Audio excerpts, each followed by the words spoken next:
Hello and welcome to this Android event tutorial brought to you by North Border Software. This is part 39 of the Getting Started in Android Development series. We're going to continue on with the SQL project we've been working with.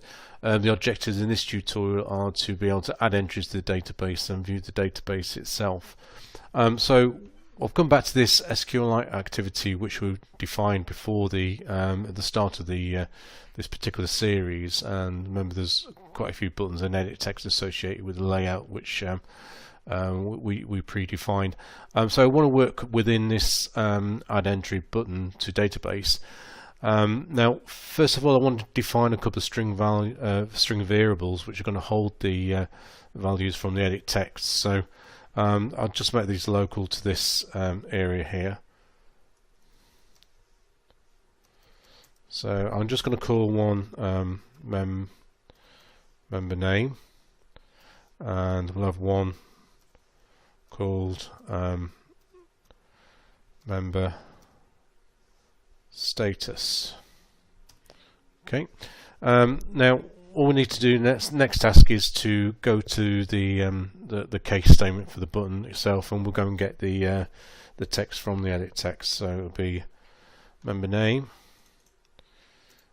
equals, and I think it was name text was the edit text we defined, and it'll be get text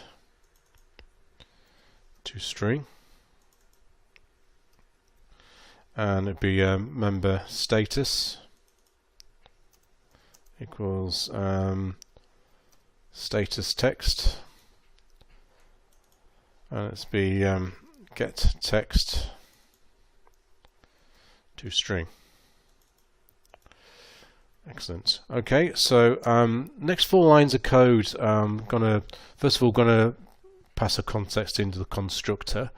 And then the next 3 lines of code, one opens the database, then there'll be one to add the entry with the method we haven't defined yet, and then there'll be one to close the database. So first of all we need to create an object of the class. This is where the constructor comes in. So it'll be members database. So this is the name of the class which should be defined here. So members database related to that there. Just give it an object name. So I'm going to just call this new member.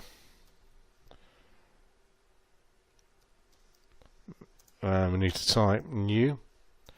It'll be members database. Remember we needed to pass a context, so we'll just pass this particular context. So that's all we need to do there.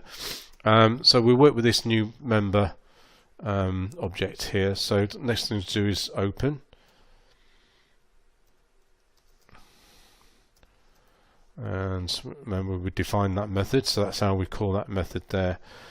Now this error is actually quite interesting because they unhandled Java SQL exception error. So if you do get this, actually what we need to do is go back to the database here, and you see it's actually imported Java SQL exception. Now we just need to type here Android database in place of this. So Android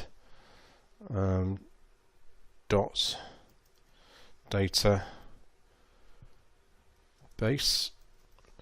Okay, see that's imported okay. Now when we come back to here, hopefully that error just disappears. So that's just something to note.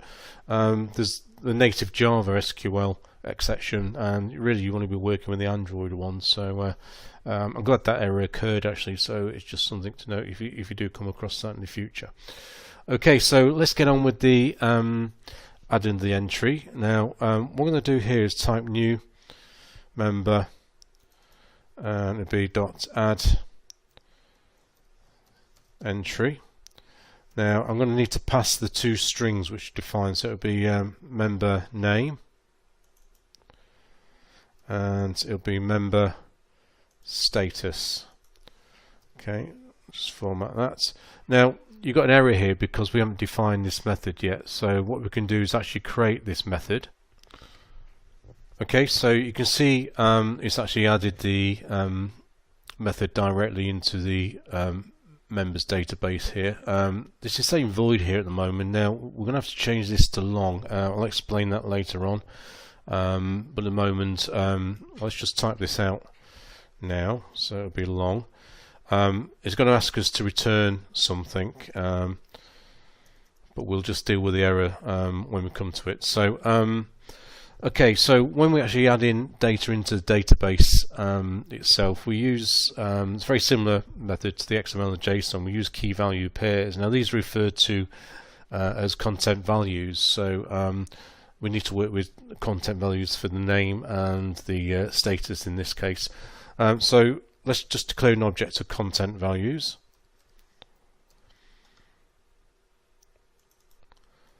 We'll just call it content values equals new content values. We don't need to pass a context, so we'll just leave the brackets blank.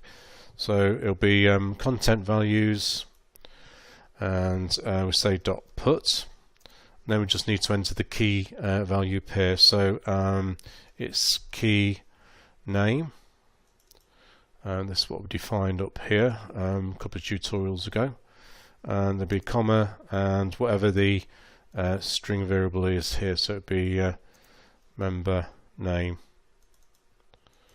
Okay, we need to do a similar thing for the status. So we dot put, it'd be key status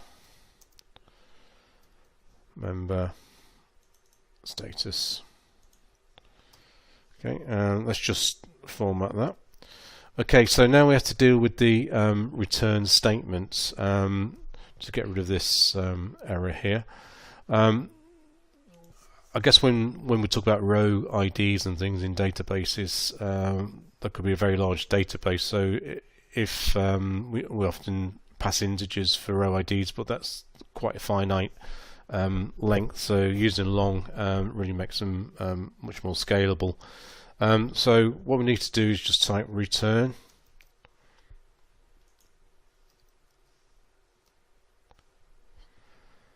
okay, and what we need to do then is just reference the members database. I notice I spelled that slightly wrong, but it doesn't matter at this point. And it'll be dot insert